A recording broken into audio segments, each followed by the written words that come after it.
Hi everyone.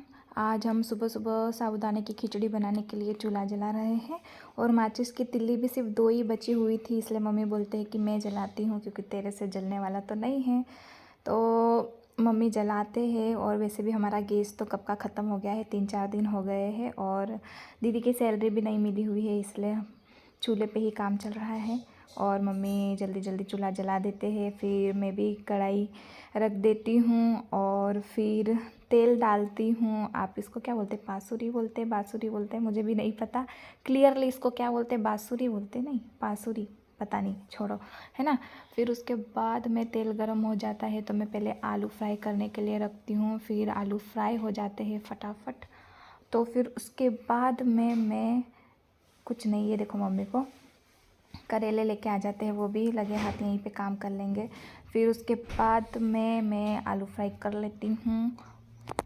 फिर मैं देखो ये चम्मच लेके आती हूँ क्योंकि वो हथौड़े से तो मेरे से निकलता नहीं। फिर मैं आलू को फटाफट निकालती हूँ और जहाँ पे साबूदाने भिगो के रखे हुए थे ना, मैं उसी में डालती हूँ, क्यों बर्तन ख़राब करना। फिर तेल बहुत ज़्यादा गर्म हो गया था तो फिर मैं देखो कैसे डालती हूँ यार, इतने चटके लगते हैं ना, और कड़ी के पत्ते भी इतने उछल रहे थे, मैं तो दूर ही दूर हो रही थी। फिर मैं फटाफट मिर्ची भी डालती हूँ और मैं इतनी शानी हूँ कि मैं इसी में मूंगफली के दाने भी डाल देती हूँ ताकि वो भी इसी के साथ में फ्राई हो जाए। फिर उसके बाद में मैं मतलब साबूदाने में ज़्यादा ही पानी डाल दिया था रात को, तो वो मुझे लग रहा था कि वो ज़्यादा चिपक जाएंगे, इसलिए मैं सीधे डाल देती हूँ और ऐसे ही ढक देती हूँ बिना उसको हिलाए, क्योंकि मैं हिलाती तो शायद पूरे चिपक जाते।